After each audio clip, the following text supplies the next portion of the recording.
The crystal glasses clinked as my trembling hands arranged them on the silver tray. I'd been working double shifts at Vermilion for 3 weeks straight, my feet aching in the mandatory 4-inch heels that Mr. Petrova insisted enhanced the dining experience. Tonight, the restaurant hummed with the quiet murmurs of Seattle's elite, politicians pretending not to recognize tech moguls, old money pretending not to notice new. Table 7's been waiting 15 minutes for their drinks, Alina. Marco hissed as he passed, deliberately bumping my shoulder and nearly toppling my carefully balanced arrangement. I steadied the tray with a practiced motion. I'm going right now. The truth was I'd been avoiding Table 7 since they arrived. 5 men in suits worth more than my yearly salary, their voices a mixture of English and something else. Something that reminded me of childhood lullabies and my grandmother's cooking. Something that made my chest ache with memories I'd spent years trying to forget. Russian. They were speaking Russian. I navigated between tables, the weight of the tray digging into my palm. The restaurant's dim lighting created pools of shadow, designed to give diners the illusion of privacy. As I approached, I noticed the man at the head of the table sat with his back to the wall, facing the entrance. Unlike the others who gestured wildly as they spoke, he remained still, one hand resting on the table, the other hidden from view. His stillness was more intimidating than any movement could have been. "Your drinks, gentlemen," I announced, my voice adopting the practiced pleasant tone that earned tips. I placed each glass down carefully, avoiding eye contact. That was another of Mr. Petrova's rules. Never look the patrons directly in the eye unless they speak to you first. It keeps the experience exclusive, he'd explained during my training. The men barely acknowledged me, continuing their conversation as if I were invisible, all except for him. I could feel his gaze tracking my movements. The weight of his attention made my skin prickle. I saved his drink for last, neat whiskey in a crystal tumbler. As I leaned forward to place it before him, the scent hit me first. Expensive cologne with notes of sandalwood, and something darker underneath, something dangerous. "Thank you," he said, his voice low and accented. Not heavily, but enough to confirm what I already knew. I made the mistake of looking up. Dark eyes caught mine, and for a moment, I couldn't look away. His face was all sharp angles. High cheekbones, strong jaw darkened with precisely maintained stubble, and a mouth that seemed perpetually on the edge of a smirk. A thin scar ran through his right eyebrow, the only imperfection in an otherwise flawless face. He wasn't just handsome, he was beautiful in the way predators are beautiful. A reminder that nature's most deadly creations are often its most magnificent. "Will there be anything else?" I asked, dropping my gaze to the polished tabletop. "Not at the moment." I nodded and stepped back, relief flooding through me as I turned away.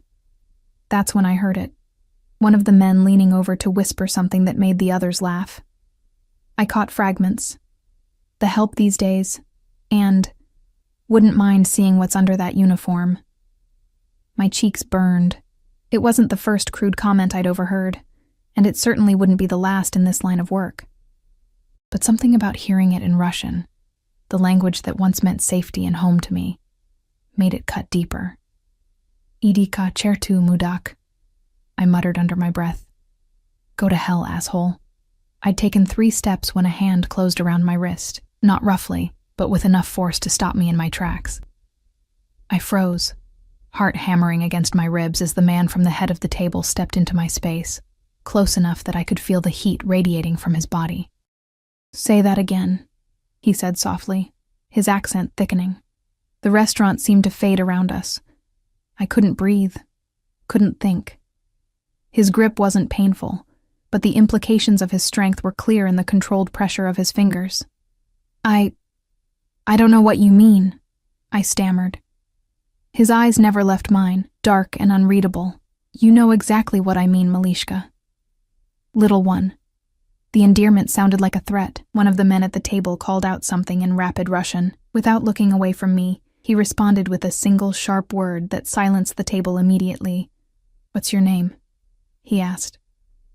"Alina," I whispered. "Alina," he repeated, as if tasting the name. "You're Russian." It wasn't a question, but I answered anyway. Half, on my mother's side. A flicker of interest crossed his face.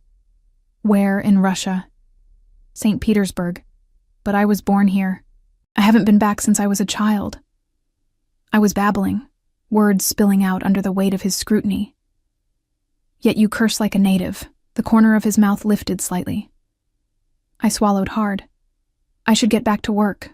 Mr. Petrova doesn't like us to linger. Mr. Petrova works for me, he said simply. The blood drained from my face. Nikolai Petrova owned Vermilion.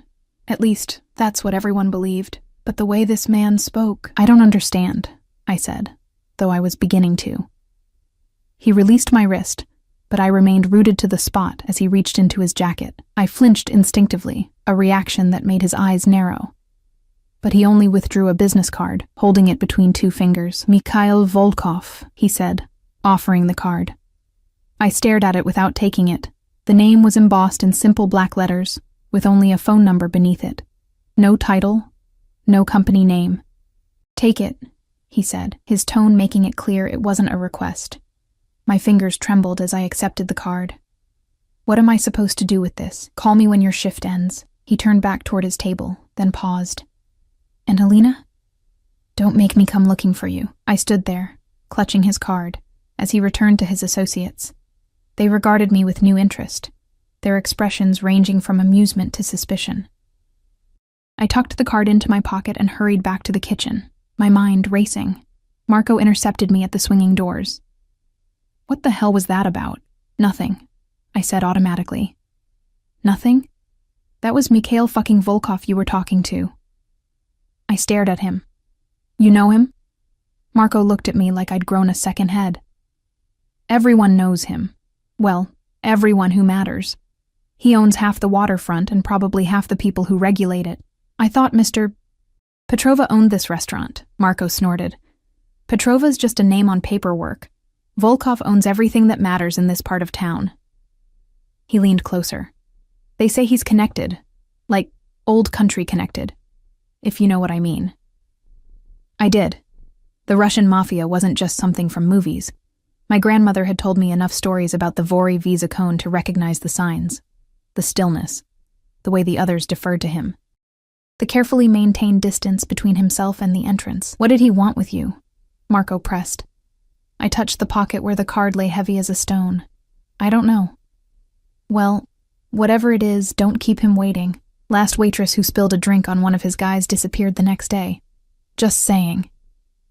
The rest of my shift passed in a blur. I moved between tables mechanically, taking orders, delivering food, all while acutely aware of Mikhail Volkov's presence. He didn't look my way again, but I felt his attention like a physical touch. By midnight, his table had emptied, the men departing in pairs with subtle nods to their leader. Volkov was the last to leave, dropping a thick fold of cash on the table without asking for the bill. As he passed my station, his eyes met mine briefly, a reminder. I finished my side work in record time, changed out of my uniform in the cramped employee bathroom, and slipped out the back door into the alley behind the restaurant. The night air was damp with the promise of rain, the Seattle sky a blanket of low-hanging clouds reflecting the city's lights. I had no intention of calling him. Whatever he wanted from me couldn't be good. I would go home, block this night from my memory, and pray that he forgot about the waitress who'd cursed in Russian. I made it 3 steps before the black SUV at the end of the alley flashed its lights once. My breath caught as the rear door opened. I couldn't make out the figure inside, but I knew who it was. I should run. I should scream. I should do anything but what I did next. I walked toward the car. The closer I got, the more my instincts screamed for me to turn around. But something stronger than fear pulled me forward. Curiosity, maybe, or the fatalistic sense that running would only delay the inevitable. Mikhail Volkov sat alone in the back seat, his posture relaxed yet somehow alert. Up close, in the confined space of the vehicle, he seemed larger, his presence filling the air like smoke. "You didn't call," he said. "You were waiting anyway." I stood by the open door, unwilling to enter his domain. "Get in, Alina. It's going to rain." As if on cue, the first heavy drops splattered against the pavement. I hesitated for another moment before sliding into the seat beside him. The door closed with a soft, expensive-sounding thud, sealing us together in leather-scented darkness. The driver, a broad-shouldered man whose eyes met mine briefly in the rearview mirror before focusing on the road, pulled away from the curb without being instructed. "Where are we going?" I asked, pressing myself against the door, maximizing the space between us. "Nowhere yet. We're just talking." Mikhail studied me with that same unnerving intensity. "How long have you worked at Vermilion?" 6 months. "Before that?" I frowned. "Why does it matter?" "Humor me." I shifted uncomfortably. "Different restaurants. I've been in the service industry since I was 18. "And how old are you now?" 26. He nodded slowly, as if confirming something to himself. "Your Russian is very good for someone who left as a child. My grandmother raised me after my mother died. She refused to speak English at home." I surprised myself by volunteering this information. "And your father?" My jaw tightened. "Not in the picture." Mikhail watched my face, reading something in my expression that made him change the subject. "Tell me, Alina, are you happy at Vermilion?" The question caught me off guard. "It's a job." That's not what I asked. I considered lying, but something told me he would know. "No, I'm not happy there. But the tips are good, and the health insurance covers my grandmother's medications. And if I offered you another position? One with better pay, better hours, and comprehensive benefits?" My eyes narrowed. "What kind of position?" The hint of a smile touched his lips. "Not the kind you're thinking." "You don't know what I'm thinking. I can guess." He leaned forward slightly. "I need an assistant. Someone who speaks Russian and English fluently. Someone observant, discreet, and not easily intimidated. And you think that's me? The waitress who cursed at your associates?" "Precisely because of that." His eyes gleamed in the darkness. "Most people are afraid even to look at me. You called one of my men an asshole in his native tongue." "It was stupid," I admitted. "It was honest. I value honesty, Alina. It's rare in my world." I laughed bitterly. "Right. The honest mobster." The temperature in the car seemed to drop 10 degrees. The driver's eyes flicked to the rearview mirror, then quickly away. "Careful," Mikhail said softly. Fear trickled down my spine like ice water. "I should go home. My grandmother will worry. Your grandmother is asleep, as she has been since 9 o'clock when she took her evening medication." At my startled look, he continued, "Irina Petrova, 78 years old, lives with you in a 2-bedroom apartment on East Lake Avenue. She has a heart condition and arthritis. She feeds the pigeons in the park every morning at 7, weather permitting." The casual recitation of these intimate details left me cold. "You've been watching me. I've been considering you for several weeks now. Why?" "Because I need someone I can trust."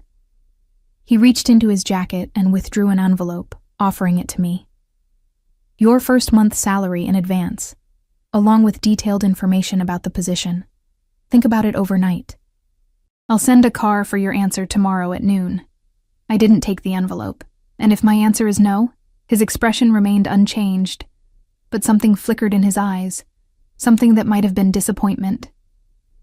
"Then the car will leave without you, and you'll never see me again. You'll continue your life as it was, working for tips and struggling to pay for your grandmother's medications." "Just like that?" I asked skeptically. "Just like that." He set the envelope on the seat between us. "I don't force people to work for me, Alina. That would make them liabilities rather than assets." I stared at the envelope, torn between suspicion and temptation. "I don't know anything about being an assistant." "You'll learn." The finality in his voice suggested he already knew what my answer would be. The car slowed to a stop, and I realized with surprise that we were outside my apartment building. I hadn't given the driver my address. "How did you—" I began, then stopped. Of course he knew where I lived. "Until tomorrow, Alina." Mikhail reached across me to open my door, his arm brushing mine. Even that brief contact sent a jolt through my system. I grabbed the envelope and stepped out into the rain, which had intensified to a steady downpour. Before I could close the door, Mikhail spoke again. "One more thing." I turned back, rain soaking through my thin jacket. "Next time you curse in Russian," he said, Make sure you're not in a room full of Russians. For the first time that night, I saw him smile fully, a flash of white teeth that transformed his severe features into something almost boyishly charming. Then the door closed, and the SUV pulled away, leaving me alone in the rain with an envelope full of money and the distinct feeling that I'd just made a deal with the devil. Sleep eluded me that night. I sat cross-legged on my bed, the envelope's contents spread before me. A stack of crisp $100 bills totaling $5,000, and a single-page document outlining my potential duties as personal assistant to Mr. Volkov. The description was surprisingly mundane: managing schedules, coordinating with staff, arranging travel, translating when necessary. Nothing overtly illegal. Nothing that explained why he'd offer so much money for tasks any college graduate could perform. The rain tapped against my window, a gentle percussion accompanying the thoughts racing through my mind. From the bedroom next to mine came the soft, rhythmic breathing of my grandmother. I'd checked on her when I got home, finding her asleep with her television still on. A Russian soap opera playing to an unconscious audience. She'd sacrificed everything to raise me after my mother died, left behind friends, a respected position as a university librarian in St. Petersburg, the comfort of her native culture, all to give her orphaned granddaughter a chance at the American dream. And what had I given her in return? A cramped apartment with unreliable heating, generic medications that weren't quite as effective as the name brands we couldn't afford, and the indignity of counting pennies at the grocery store. $5,000 would cover her prescriptions for months. At dawn, I gave up on sleep and made coffee. I was pouring my second cup when my grandmother shuffled into the kitchen, her slippered feet making soft swishing sounds against the linoleum. "You're up early," she said in Russian, her accent much thicker than mine. She narrowed her eyes, studying my face. "Or perhaps you never went to sleep." I kissed her papery cheek, just excited about a new opportunity. What opportunity? She lowered herself carefully into a chair, her arthritic hands curling around the mug I placed before her. I hesitated. My grandmother might have left Russia decades ago, but she knew how things worked there. She'd recognized Mikhail Volkov for what he was faster than I had. "A better job," I said finally. "More money, better hours. With whom?" I busied myself with the coffee pot. "A businessman. Russian, actually. He needs an assistant who's bilingual." The silence stretched until I was forced to turn and meet her gaze. Her eyes, the same hazel as mine, though clouded now with cataracts, narrowed suspiciously. "What's his name, this businessman?" I considered lying, but she'd always been able to see through me. "Mikhail Volkov." She set her coffee down with a sharp click. "Volkov," she repeated, her expression unreadable. "Does he know who you are?" The question confused me. Just what I told him. That I'm half Russian through you and my mother. "And your father? Did you mention him?" "No, why would I? I don't even know who he is." It was a point of contention between us. Her refusal to discuss my father beyond saying he had been a mistake my mother made. She pressed her lips into a thin line. "You cannot take this job, babushka." "No." She cut me off with a sharp gesture. "The Volkovs are not businessmen. They are wolves, just as their name says. He owns restaurants, real estate. He owns these things the way a spider owns its web." She leaned forward, capturing my hands in her gnarled ones. "Listen to me, Alina. There are things you don't understand, things I've protected you from. The world Mikhail Volkov inhabits is not one you want to enter." I gently extracted my hands. "I already live in that world. I'm just on the bottom rung of it, serving drinks and dodging wandering hands for tips." "Better the devil you know," she muttered. "The devil I know can't pay for your heart medication." I hadn't meant to say it so bluntly, but once the words escaped, I couldn't take them back. Her face softened. "Oh, my girl, is that what this is about? I'm an old woman. I've lived my life, and I want you to keep living it." I knelt beside her chair, resting my head against her knee like I used to as a child. "This is just a job. I'll be careful, I promise." She stroked my hair, her touch feather-light. Some promises are impossible to keep. After a long silence, she sighed. "If you are determined, then you must promise me one thing, anything." Never tell him your father's name, even if you learn it someday. I looked up at her, confused. Why would he care about my father? Instead of answering, she rose stiffly from her chair. I need to dress. The pigeons will be waiting for their breakfast. At precisely noon, a black sedan with tinted windows pulled up outside our building. Not the SUV from the night before, but similar in its quiet ostentation. I was waiting on the front steps, having already decided my answer. The same driver from last night emerged and opened the rear door without a word. I expected to see Mikhail inside, but the back seat was empty. Mr. Volkov awaits at the residence, the driver explained, his accent thicker than his employer's. If you are coming. I hesitated for only a moment, before sliding into the car's leather interior. As we pulled away from the curb, I caught a glimpse of my grandmother watching from our apartment window, her face a pale oval of worry. We drove north, leaving the city behind for the winding roads that hugged the coastline. The houses grew larger and further apart, hidden behind security gates and dense foliage. Finally, we turned onto a private drive that curved through manicured grounds before revealing a modern mansion of glass and stone perched on a cliff overlooking the Sound. The driver used a key card to open an imposing gate, then guided the car up the drive to the main entrance.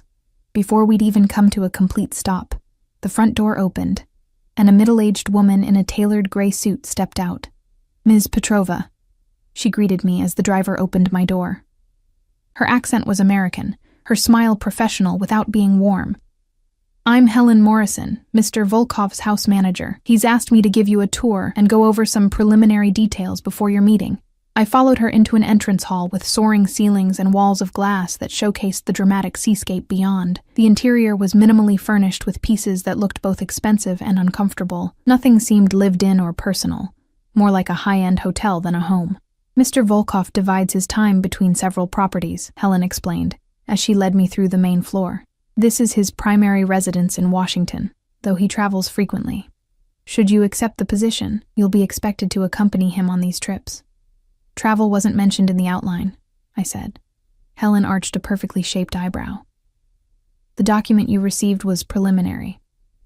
The full contract is more comprehensive. She showed me through a series of spaces that blurred together in their pristine, impersonal luxury. A dining room that could seat 20, a kitchen where no food appeared to have been prepared, various sitting areas arranged for conversations that seemed unlikely to occur.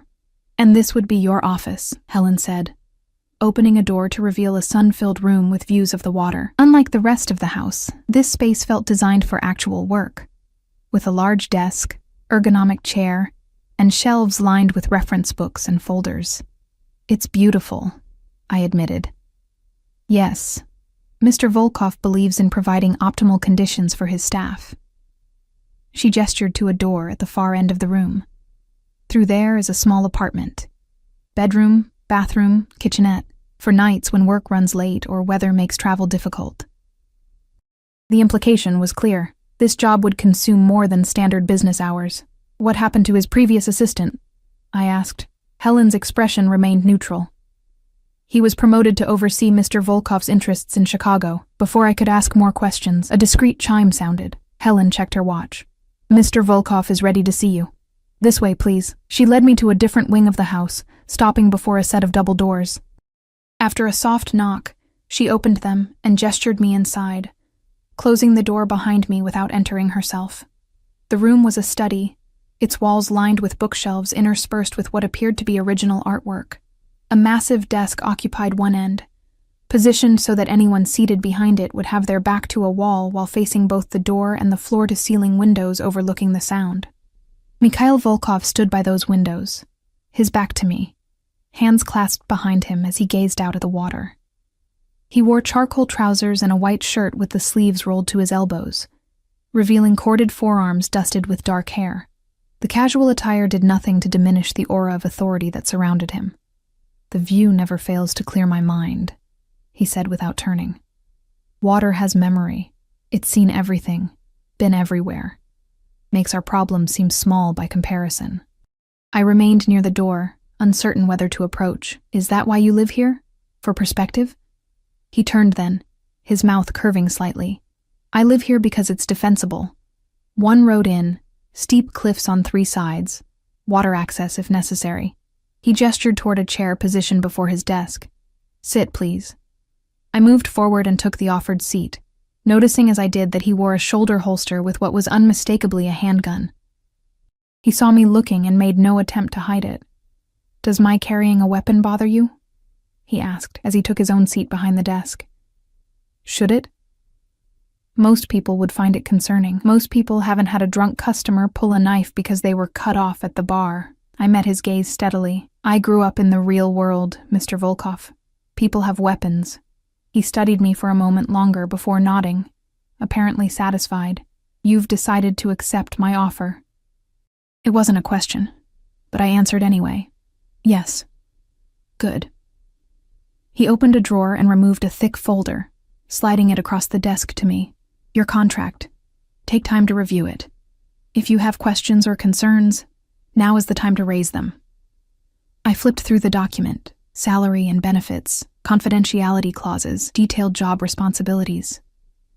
Everything seemed straightforward, almost mundane, until I reached a section titled Security Protocols. "Employee will be fitted with a tracking device to be worn at all times," I read aloud, my eyebrows rising. "Employee will submit to regular security screenings and background checks. Employee will have no contact with law enforcement without prior approval." Is this standard for an assistant position? It's standard for anyone in my inner circle. His expression remained impassive. "My business interests make me a target for various parties. These measures protect both you and me." "And what exactly are these business interests? The contract is vague." "Deliberately so." He leaned back in his chair. "I have holdings in real estate, hospitality, shipping, private security, and several technology ventures. The specifics are compartmentalized for reasons that should be obvious, because some of those ventures aren't entirely legal," I said bluntly. He didn't flinch. "Because information is valuable, and valuable things must be protected." I continued reading, stopping again at a clause regarding housing. "This says I'd be expected to relocate to the apartment on your property. For security reasons, yes, you'd have weekends free unless we're traveling, and scheduled evenings to visit your grandmother." He folded his hands on the desk. "I understand your concern for her care. The contract includes a provision for her as well: a monthly stipend, premium health insurance, and the option to relocate to a residential property I own near the hospital district. 1-bedroom units with 24-hour security and an on-site nurse." My throat tightened. It was more than I dared hope for. Financial security for my grandmother, a chance to give her the comfort she deserved in her final years, but the price was steep: my independence, my privacy, my freedom. "Why me?" I asked finally. "There must be hundreds of bilingual assistants in Seattle with more experience, better qualifications." Mikhail's dark eyes held mine. "Experience can be gained, skills can be taught, but certain qualities cannot: perception, adaptability, loyalty." He paused. "That night at the restaurant wasn't our first encounter, Alina." My blood chilled. "What do you mean?" 6 months ago. The Harbor Club. You were working the coat check during a private event. I remembered it vaguely. A charity auction for some maritime conservation effort. I'd picked up the shift as a favor to a friend. 2 men were arguing near your station," he continued. "One of them dropped something into the pocket of a coat he didn't own. You saw it happen." The memory crystallized. "A flash drive," I said slowly. "He put it in someone else's jacket. I switched the coats around when I thought no one was looking." Mikhail nodded. "The jacket belonged to me. The flash drive contained information that would have been extremely problematic in the wrong hands. You had no idea whose coat it was. No reason to intervene. Yet you did." "I didn't like his face," I said simply. "He looked cruel." "You have good instincts." Mikhail's expression softened fractionally. "I made inquiries about you after that night. When I learned you were half Russian, that your grandmother was from St. Petersburg, it seemed like fate. The word hung between us, laden with meanings I couldn't quite grasp. There was something he wasn't telling me, some piece of the puzzle still missing. "If I sign this," I said, tapping the contract, "what happens next?" "You'll begin immediately. There's much to learn." He reached across the desk, offering me a pen. "The question is, Alina Petrova, are you ready to step into a new world?" I thought of my grandmother's warning, of the gun holstered beneath Mikhail's arm, of the mysterious flash drive and the men who wanted it. I thought of dead-end jobs and mounting medical bills, of dreams deferred and opportunities never offered. My fingers closed around the pen. I'm ready. 3 weeks into my new position, I still couldn't decide if I'd made a terrible mistake or the best decision of my life. The learning curve was brutal. Mikhail expected perfection, and his definition of perfection included mind reading. "Anticipate my needs before I know them myself," he'd instructed during my first day. Easy for him to say. My days began at 5 a.m., reviewing security reports and international news feeds for anything that might impact his businesses. By 6, I was preparing briefing notes for his morning meetings. 7 o'clock brought a car to take us to his downtown office, a penthouse suite in a building he owned, with views of the harbor and mountains beyond. "Another coffee," Mikhail said without looking up from his computer. We'd been reviewing shipping manifests for 3 hours straight, and my eyes burned from staring at columns of numbers. I rose from my desk in the corner of his office, grateful for the chance to stretch my legs. "The Ethiopian blend or the Colombian?" A flicker of approval crossed his face. 2 weeks ago, I wouldn't have known to ask. Ethiopian, strong. In the small kitchenette adjacent to his office, I prepared his coffee exactly as he preferred. No sugar, just a splash of whole milk, served in a specific mug, black ceramic with no handle. These small details mattered to him in ways I was still discovering.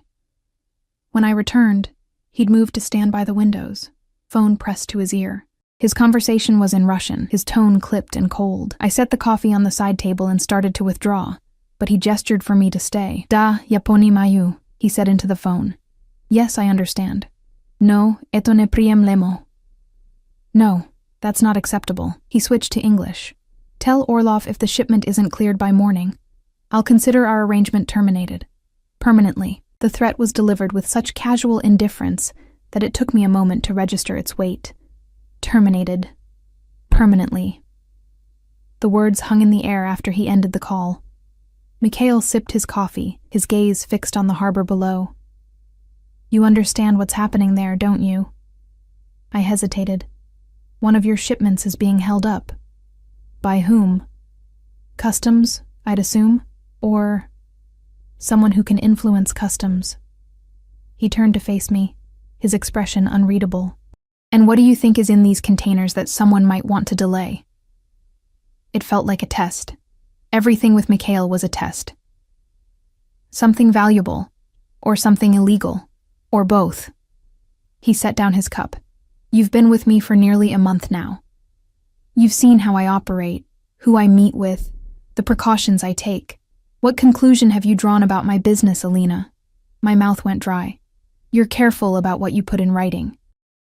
You meet with politicians and police officials as often as other businessmen. Your security protocols are extreme." I met his gaze. "Some of what you do isn't strictly legal." A diplomatic assessment. His lips curved slightly. "Do you want to know what's in those containers?" Did I?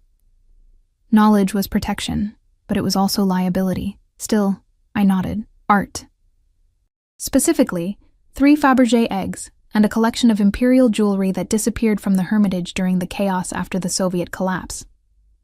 He spoke casually, as if discussing the weather rather than priceless stolen treasures. "The Russian government believes they were destroyed. Several private collectors believe they own them. In reality, they've been in a secure vault in Dubai for the past 15 years. I stared at him, processing this information. "You're smuggling stolen art into the country?" "I'm returning stolen art to its rightful owners." He moved back to his desk. "The Orlov family has been trying to recover these pieces since they were seized during the revolution. Their ancestor commissioned 2 of the eggs directly from Fabergé himself. But if they were in a museum, they were displayed as property of the state, yes. A state that no longer exists, which seized them from the family who paid for their creation." His tone hardened. "History is written by victors, Alina. That doesn't make it right." Before I could respond, his phone chimed with a calendar alert.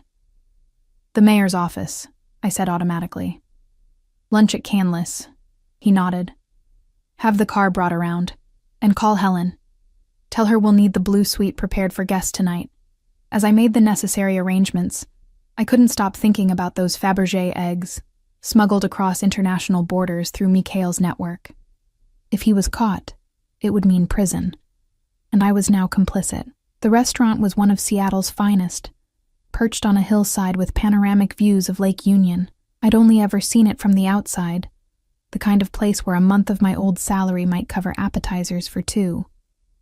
The maitre d' recognized Mikhail immediately, escorting us to a private dining room where the mayor and his chief of staff were already waiting. I hung back as introductions were made, taking my usual position near the door, close enough to be summoned if needed, far enough to give the impression of privacy. Mikhail. The mayor pumped his hand enthusiastically. Good to see you. Have you met my new chief of staff, Jason Blackwood? The men exchanged pleasantries, but I noticed the slight tension in Mikhail's shoulders. The way his smile didn't reach his eyes. Something about this Blackwood person bothered him. Miss Petrova, isn't it? I startled as Blackwood addressed me directly. He was younger than the mayor, maybe mid-40s, with the polished good looks of someone who spent significant time maintaining his appearance. My assistant, Mikhail confirmed, a note of warning in his voice. We've met before, I believe. Blackwood's smile was practiced. The Harbor Club? About 6 months ago? Ice slid down my spine. The coat check. The flash drive. This was the man who had slipped something into Mikhail's jacket, the man with the cruel face. I don't recall. I lied smoothly. His eyes narrowed slightly. I never forget a pretty face, especially one that speaks Russian. Mikhail placed a hand at the small of my back, the touch proprietary. Alina, would you give us the room? I'll message if we need anything. I nodded, relieved to escape Blackwood's scrutiny. As I left, I heard the mayor ask, Didn't know you had a new assistant, Mikhail. What happened to Daniel? The door closed before I could hear Mikhail's response. I waited in the restaurant's bar, nursing a sparkling water and watching sailboats glide across the lake. My phone buzzed with a text from my grandmother, a photo of her new apartment, which she'd moved into the week before. The space was bright and modern, twice the size of our old place, with accessible features that made her daily life easier. I made pierogi with the neighbors. Her message read, The American woman tried to add cheese. I smiled, typing back, The horror. Did you set her straight? Of course. She is learning. How is your work? I hesitated. I'd told her as little as possible about my daily activities, focusing instead on the benefits, the salary, her new home, the premium health insurance that covered medications our old plan wouldn't touch. Busy, I replied finally. Learning a lot. Be careful, Solnishko. Remember what I said. Never tell him your father's name. Even now, her cryptic warning haunted me. What could my unknown father possibly have to do with Mikhail Volkov? The lunch meeting lasted nearly 2 hours. When the men emerged from the private room, the mayor departed immediately, but Blackwood lingered, his gaze following me as I moved to Mikhail's side. A pleasure seeing you again, Miss Petrova, he said, extending his hand. I had no choice but to take it. His grip was too firm, his thumb brushing deliberately across my wrist. Likewise, Mr. Blackwood. Jason, please. He turned to Mikhail. You always did have an eye for exceptional talent, Volkov. I look forward to our next meeting. Once we were in the car, Mikhail's carefully maintained composure cracked. What did he say to you? Nothing important. Just small talk. Don't lie to me, Alina. His voice was soft but edged with steel. Not about Blackwood. Never about him. I swallowed hard. He implied we'd met before, at the Harbor Club. Mikhail cursed in Russian, low and vicious. He recognized you. Is that bad? It's complicated. He rubbed his temple, a rare display of tension. Blackwood works for people who would very much like to see me destroyed. Until recently, he was stationed in D.C., working as a congressional liaison for a certain 3-letter agency. CIA, I guessed. Clever girl. His smile was grim. His sudden appearance in Seattle's political scene is no coincidence, nor is his interest in you. What does he want? Information, access, a way to prove I'm the monster they believe me to be. And are you? The question slipped out before I could stop it. Mikhail studied me for a long moment. By their definition, yes. I operate outside their laws when necessary. I use methods they consider extreme. I protect what's mine. His gaze intensified. And you, Alina Petrova, are now mine to protect. The possessive statement should have frightened me. Instead, it sent an inappropriate thrill through my body. I looked away, hoping he hadn't noticed my reaction. The flash drive, I said, changing the subject. What was on it? Evidence. Names, offshore accounts linking several federal judges to Russian oligarchs. He shrugged. Nothing that concerned me directly, but the kind of information that creates chaos when released. Blackwood was using my jacket to frame me as the source. Why would he do that? To compromise my relationship with certain government officials who find me useful. Mikhail's phone chimed with a message, which he checked before continuing. We're going to have guests tonight. I need you to make yourself presentable. The abrupt change of subject gave me whiplash. Guests? Who? Orlov and his daughter. They're flying in from New York to discuss their artwork. He eyed my simple black skirt and white blouse critically. Wear the blue dress, the one Helen purchased last week. My cheeks heated. That dress is perfect for tonight's purpose. His tone left no room for argument. You'll join us for dinner. Irina Orlov is close to your age. It will give her someone to talk to while her father and I handle business. I bit back a retort about being used as a glorified babysitter. Yes, sir. His eyes darkened at the formal address. Don't call me that unless you want me to act like your superior rather than your employer. The implication sent another inappropriate shiver down my spine. What was happening to me? 3 weeks in Mikhail Volkov's orbit, and I was responding to his domineering attitude like some heroine in a gothic romance. I'll be ready by 7, I said instead, keeping my voice neutral. Back at the house, I retreated to my apartment to prepare for the evening. The blue dress hung in my closet, still in its garment bag from the exclusive boutique where Helen had taken me shopping. I'd protested when I saw the price tag, more than I used to make in 2 months, but she'd overruled me. Mr. Volkov expects his staff to project a certain image, she'd explained. Consider it part of your uniform. I unzipped the bag now, running my fingers over the midnight blue silk. The dress was undeniably beautiful, with a fitted bodice and flowing skirt that would move like water when I walked. It was also dangerously low-cut, with a slit up one side that would reveal more leg than I was comfortable showing. As I slipped it on, I caught my reflection in the full-length mirror. The woman staring back at me was a stranger. Elegant, sophisticated, with a hint of something wild in her eyes. This wasn't me. Or perhaps it was a version of me I'd never had the chance to become. I secured my grandmother's silver cross around my neck, the only piece of jewelry I owned worth wearing. It rested just above the neckline of the dress, drawing attention to the hollow of my throat. At precisely 7 o'clock, I emerged from my apartment to find Mikhail waiting in the hallway. He wore a tuxedo that looked as though it had been poured onto his frame, emphasizing his broad shoulders and narrow waist. His dark hair was swept back from his forehead, highlighting the sharp angles of his face. His eyes traveled over me slowly, lingering on the places where the silk clung to my curves. Perfect, he murmured, offering his arm. Shall we? As we descended the stairs together, I couldn't shake the feeling that I was walking deeper into his web with every step I took. And worse still, I wasn't entirely sure I wanted to escape. The Orlovs arrived precisely at 7:30, escorted by 2 men whose bulky suits did little to disguise the weapons they carried. Sergei Orlov was in his 60s, with steel-gray hair and the weathered complexion of someone who'd spent decades navigating difficult circumstances. His daughter, Irina, was perhaps a year or 2 younger than me, with the kind of beauty that comes from perfect genetics and expensive maintenance, flawless skin, honey blonde hair styled in loose waves, and a bearing that spoke of Swiss finishing schools and ballet lessons. Mikhail.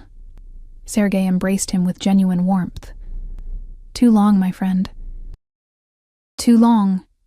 The world grows smaller every day, yet somehow the distance between old friends increases, Mikhail replied, returning the embrace before turning to Irina.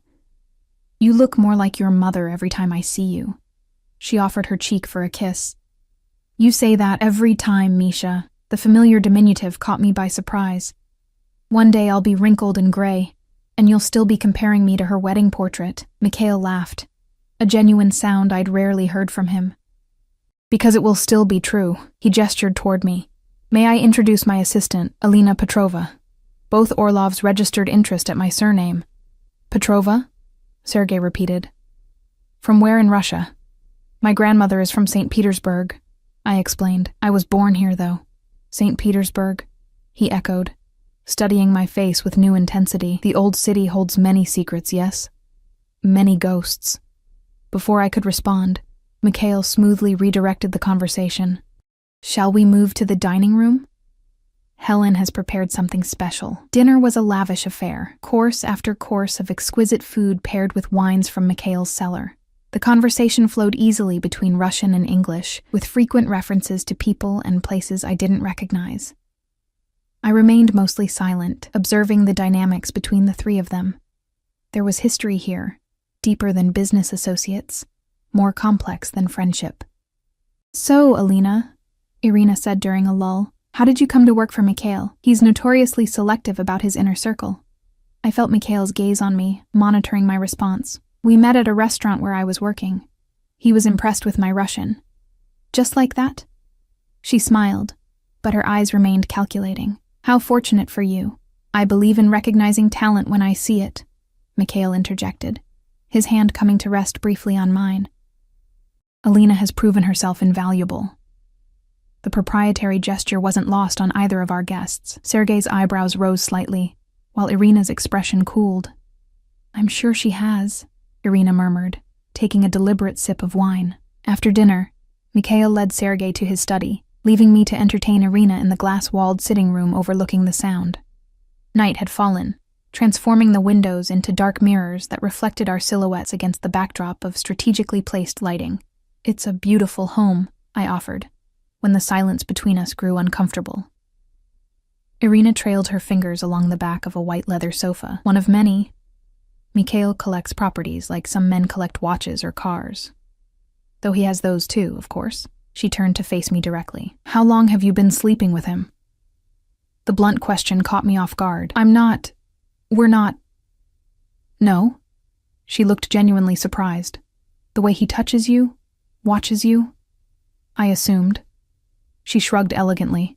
It's only a matter of time then. Mikhail always takes what he wants. Our relationship is professional, I insisted, though the words felt hollow even to me. There had been moments, a lingering touch, a heated glance, the electricity that sometimes charged the air between us, but nothing had happened. Nothing could happen, if I wanted to maintain any semblance of control over my life. Irina laughed softly. Oh, sweet girl. There's no such thing as professional in Mikhail's world. There's only useful or useless, loyal or disloyal. She moved closer, her perfume, something French and intimidatingly expensive, enveloping me.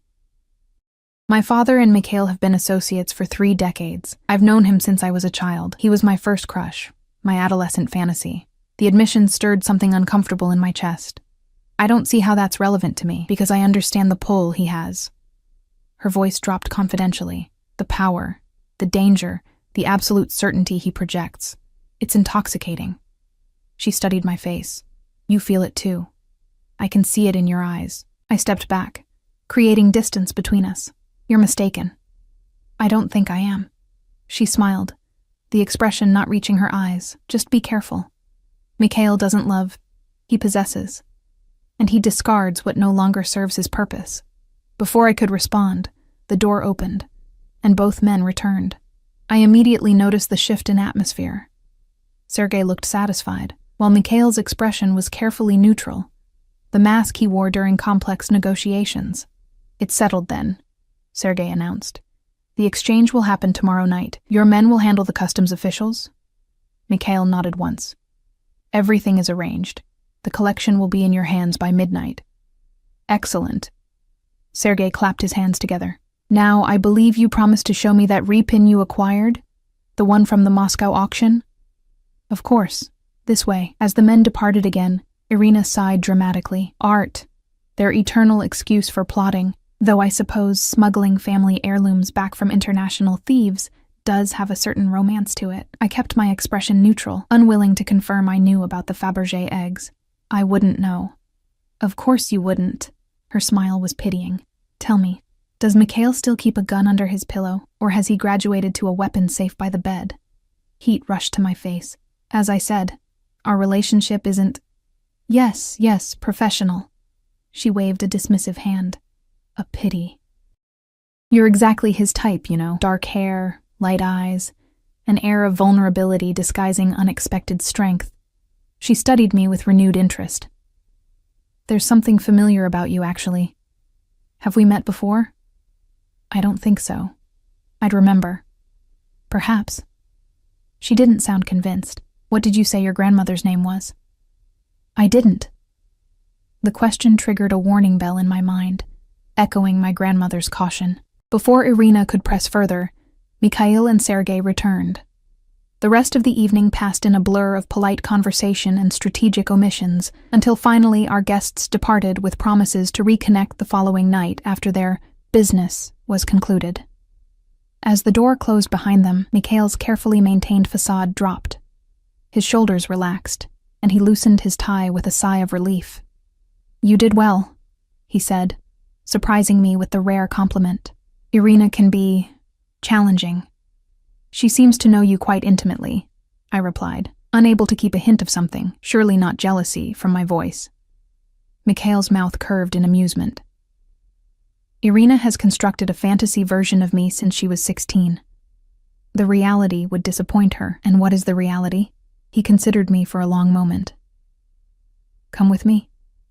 There's something I want to show you. Curiosity overrode my better judgment. I followed him through the house to a section I hadn't explored before. He pressed his palm against a panel beside an unmarked door, and it slid open to reveal a staircase leading downward. The house has a lower level? I asked, surprised. Several, actually. He gestured for me to precede him. This one is special. The staircase led to a temperature-controlled room with soft ambient lighting. As we descended, I gradually realized what I was seeing. Art. Dozens of paintings, sculptures, and glass display cases filled the space, arranged like a private museum. My personal collection, Mikhail explained, watching my reaction. Not the pieces I acquire for others, like the Orlovs. These are mine alone. I moved among the displays, recognizing works that belonged in world-class museums. These can't all be legitimate purchases. Define legitimate. He followed behind me. Many were sold under duress during wartime. Others were looted by Nazis, then by Soviets, then by oligarchs during the collapse. Some disappeared from families who were later erased from history. He stopped before a small painting of a woman in profile. This belonged to my grandmother. The communists took it when they executed my grandfather for counter-revolutionary activities. I recovered it from a banker in Geneva, who didn't ask enough questions about its provenance. There was raw emotion in his voice I'd never heard before. Old pain, unhealed. Your family suffered under the Soviets? My family was destroyed by them. His jaw tightened. What the revolution didn't take, the purges did. What survived the purges, the war consumed. By the time I was born, all that remained were fragments, stories, a few photographs, names that couldn't be spoken aloud. I thought of my own fractured lineage. A Russian mother I barely remembered. A father whose identity remained a mystery. A grandmother who carried secrets like physical weights. Is that why you help people like the Orlovs recover their lost treasures? Because of what happened to your family? Partly. He moved to stand directly behind me, close enough that I could feel the heat radiating from his body. I believe certain things should be returned to where they belong. Art to its rightful owners, treasures to their families, people to their proper place. The last word sent a shiver down my spine. And what's my proper place in all this, Mikhail? He turned me to face him, one hand lifting to brush a strand of hair from my cheek. That's what I'm still determining, Alina Petrova. My heart hammered against my ribs. We stood so close that the fabric of my dress brushed against his tuxedo jacket. I should step back. I should maintain the professional distance I'd insisted upon with Irina. Instead, I remained frozen, caught in his gaze like a small animal before a predator. You still haven't answered my question, I whispered. What's the reality of who you are? A man with blood on his hands. His voice was low, his accent thickening. A man who takes what he wants and eliminates obstacles. A man who remembers every slight and repays every debt. His fingers traced the line of my jaw. But not a monster who hurts women or children. Not someone who betrays those loyal to him. I have a code, Alina. It may not align with American law, but it has kept me alive and successful in a world that devours the weak and careless. And what am I to you? An employee? A possession? A temporary diversion? His eyes darkened. You are a puzzle I'm still solving. A familiar song in an unexpected place. His gaze dropped to my lips, a temptation I've been resisting since the moment you cursed in my restaurant. Why resist? The question emerged unbidden, surprising us both. For a heartbeat, he seemed genuinely taken aback, the careful control slipping. Then his expression shifted, desire replacing surprise. Because once I take something, Alina, I don't let it go. Ever. The warning was clear, but instead of frightening me, it sent heat pooling low in my belly. I should run. I should remember Irina's words about possession and discarding. I should think of my grandmother's mysterious caution. Instead, I rose onto my toes and pressed my lips to his. For a moment he remained perfectly still, as if giving me a final chance to retreat. Then his control shattered. His arms wrapped around me, pulling me against the hard planes of his body as his mouth claimed mine with bruising intensity. There was nothing gentle in his kiss. It was pure possession, a statement of intent. I matched his fervor, weeks of suppressed attraction breaking free. My fingers tangled in his hair, destroying its perfect arrangement. His hands slid down my back, molding me closer, leaving no doubt about the effect I had on him. When we finally broke apart, both breathing heavily, I saw something new in his eyes, a hunger that had nothing to do with power or business, and everything to do with primal need. This changes everything, he said, his voice rough. I know, I should feel regret, or at least caution. Instead, I felt only a dizzying sense of inevitability, as if all paths had always led to this moment. He took my hand, leading me back toward the stairs. Come. We have preparations to make for tomorrow's exchange, and afterward, his eyes promised things that made me shiver in anticipation. Afterward, we'll finish this conversation. As I followed him upstairs, I couldn't shake the feeling that I'd just crossed a line from which there was no return, and that somewhere, the threads of my unknown past and Mikhail Volkov's carefully guarded world were drawing closer together on a collision course I couldn't begin to predict. The night of the exchange arrived with a tension that vibrated through Mikhail's entire operation. The house transformed into a command center, with security personnel stationed at every entrance and a team of tech specialists monitoring cameras and communication channels from a room I hadn't known existed until today. I'd spent the morning finalizing travel arrangements for the Orlovs' departure, a private jet fueled and waiting at a small airstrip north of the city, flight plans filed under a corporate alias, hotel reservations in New York confirmed under yet another name. The layers of misdirection were dizzying, but I was learning to navigate them with increasing confidence. The truck is 30 minutes out, reported a man I knew only as Dmitri, Mikhail's head of security. Customs checkpoint cleared, no irregularities. Mikhail nodded, his expression unreadable as he studied a digital map displaying several moving dots. We stood in his office, converted now into an operations center, with multiple screens showing different aspects of the night's carefully orchestrated plan. And our guests? He asked. En route, ETA 15 minutes. The collection? Secure in the vault, as instructed. I watched this exchange from my position by the door, dressed in black at Mikhail's insistence. Black slacks, black turtleneck, even black soft-soled shoes. You'll be invisible if necessary, he'd explained when he'd handed me the outfit that morning. The unspoken implication that invisibility might become necessary sent a chill down my spine. After our kiss in the art vault, we'd maintained a professional distance. Not from lack of desire, the electricity between us had only intensified, but from mutual recognition that the operation took priority. Business first, he'd murmured against my lips before pulling away. Always business first. Still, something fundamental had shifted. The way his eyes followed me, lingered when I moved. The casual touches that now carried undisguised intent. The private smiles that promised future pleasures once this transaction was complete. Alina. His voice pulled me from my thoughts. The file. I moved to his side, handing him the leather portfolio containing the documentation for the Orloffs. Provenance papers carefully fabricated to suggest the collection had remained in the family's possession all along. Insurance details, customs declarations showing the pieces entering the country legally years earlier. His fingers brushed mine as he took the file, the brief contact sending a jolt through my system. "Stay close tonight," he said quietly. "Whatever happens." The compound's security system chimed, announcing the Orloff's arrival.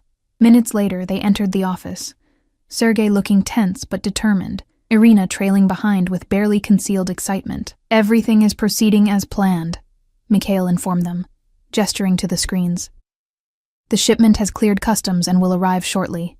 My team will transfer the collection to secure cases, and you'll be wheels up within 2 hours." Sergei clasped Mikhail's shoulder. "After 30 years, I still can't believe we've recovered them all."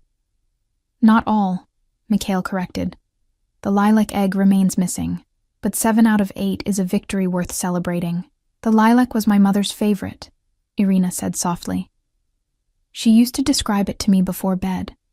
The gold lattice work over the purple enamel, the diamond-encrusted surprise inside. We'll find it," Mikhail assured her. "I have leads in Geneva, a former KGB officer who helped inventory the Kremlin's secret vaults before the collapse. It's only a matter of time." A sharp knock interrupted them. Dmitri opened the door without waiting for permission, his expression tense. "Sir, we have a situation." Mikhail stiffened. "What kind of situation?" "A vehicle just pulled into the Northridge access road. Government plates." "Federal?" Mikhail asked sharply. Dmitri nodded grimly. "FBI. 4 agents, led by Special Agent Blackwood." Ice flooded my veins. Blackwood, the chief of staff, the man from the Harbor Club.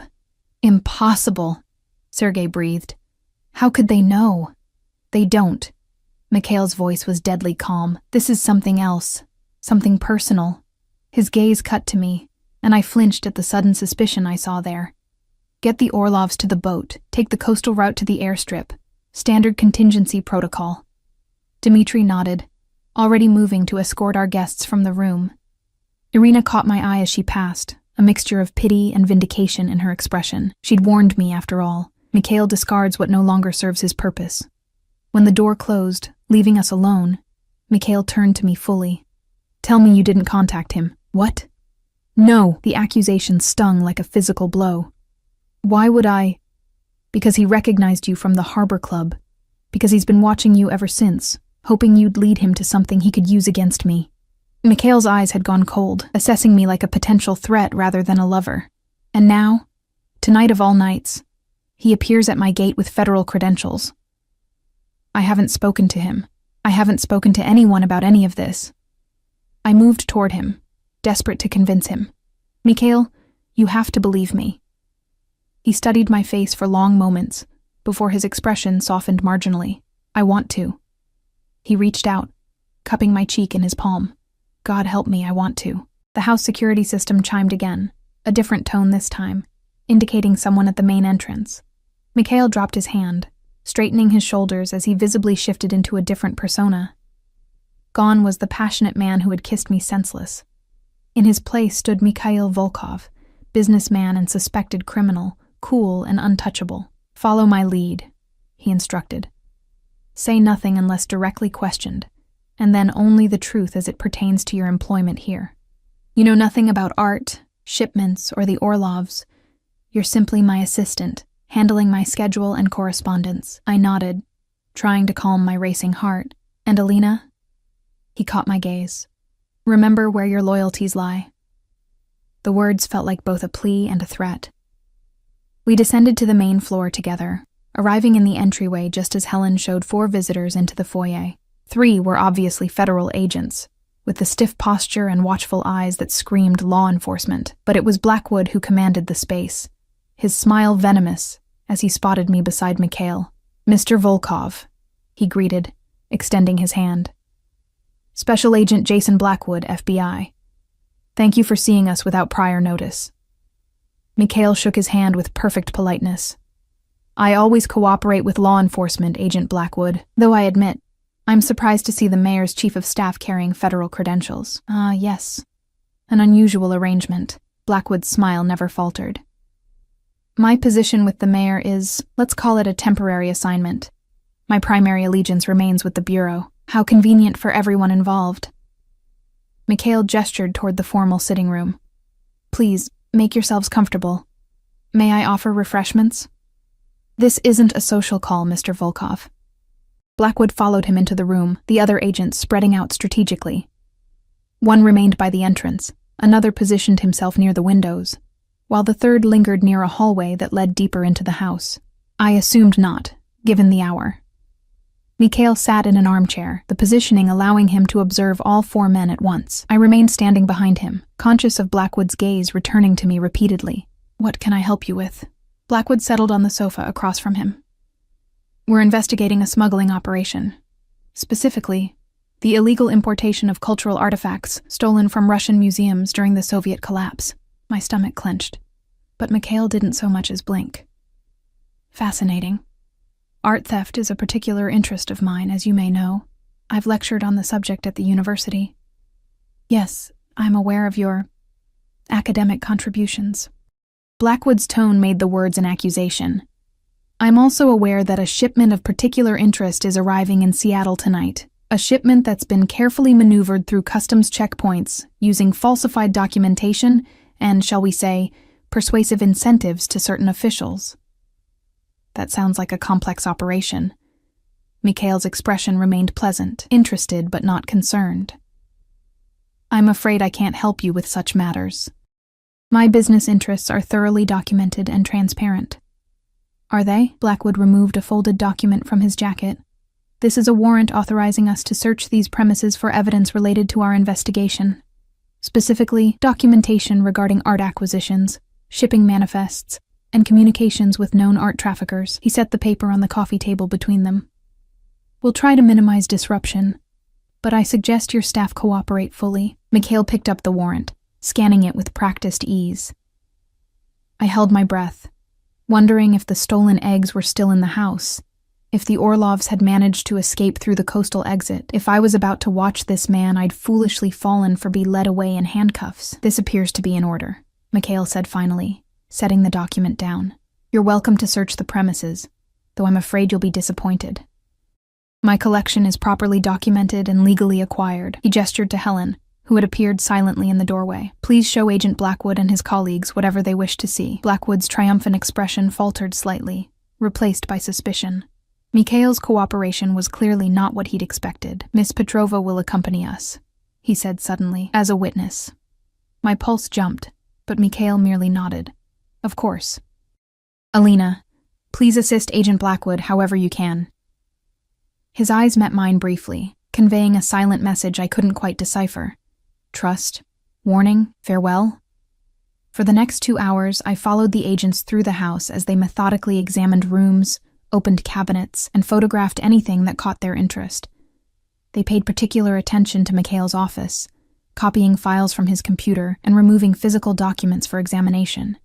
Throughout it all, Blackwood kept me close, asking casual questions that were anything but casual. "How long have you worked for Volkov?" "Just over a month." "And before that? The restaurant, wasn't it?" "Yes. Vermilion. Quite a career change. From serving drinks to whatever it is you do here." His smile was sharp. "What exactly are your duties, Miss Petrova?" "Administrative support, scheduling, correspondence, travel arrangements. Nothing involving his art collection? Or his shipping business?" I shook my head. "I don't have the expertise for that, no? With your background, I'd think you'd have unique insights." At my confused expression, he elaborated. "Your mother was Katerina Petrova, yes? Before she married, she worked at the Hermitage, junior curator in the Imperial Collections Department." The revelation struck me like a physical blow. My mother had worked at the Hermitage, with imperial artifacts like the very Fabergé eggs Mikhail was smuggling for the Orlovs. Blackwood watched my reaction with predatory satisfaction. You didn't know. Interesting. There's a lot about your family you don't know, I suspect. He stepped closer, lowering his voice. Volkov isn't who you think he is, Alina. And your connection to him isn't as coincidental as you've been led to believe. Before I could respond, shouting erupted from downstairs. We rushed to the main floor to find one of the agents standing triumphantly in the entryway, a small metal case in his hands. Sir, I found this hidden in a compartment under the wine cellar floor.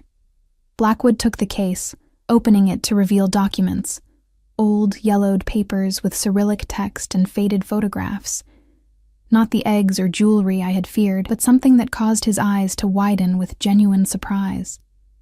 Well, he murmured, scanning the contents. The Romanov connection. It's real after all. Mikhail appeared in the doorway, his expression thunderous as he saw what Blackwood held. For the first time since I'd known him, he looked truly shaken. Those are personal family documents, he said, his voice tight with controlled fury. They have nothing to do with your investigation. On the contrary, Blackwood held up what appeared to be a birth certificate. They have everything to do with who you really are, Mr. Volkov.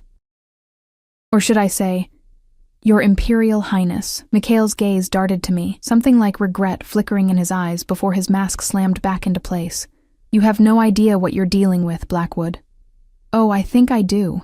Blackwood turned to face me, triumph written across his features. Miss Petrova, did you know you've been working for the last living descendant of Tsar Nicholas II? A man with a legitimate claim to the defunct Russian throne? He laughed at my stunned expression. Of course you didn't. Just as you don't know why he sought you out specifically. That's enough, Mikhail growled. No, I don't think it is. Blackwood pulled another document from the case. You see, Alina, your grandmother has been keeping secrets, big ones, about your father. He held the paper out to me. Would you like to know who you really are?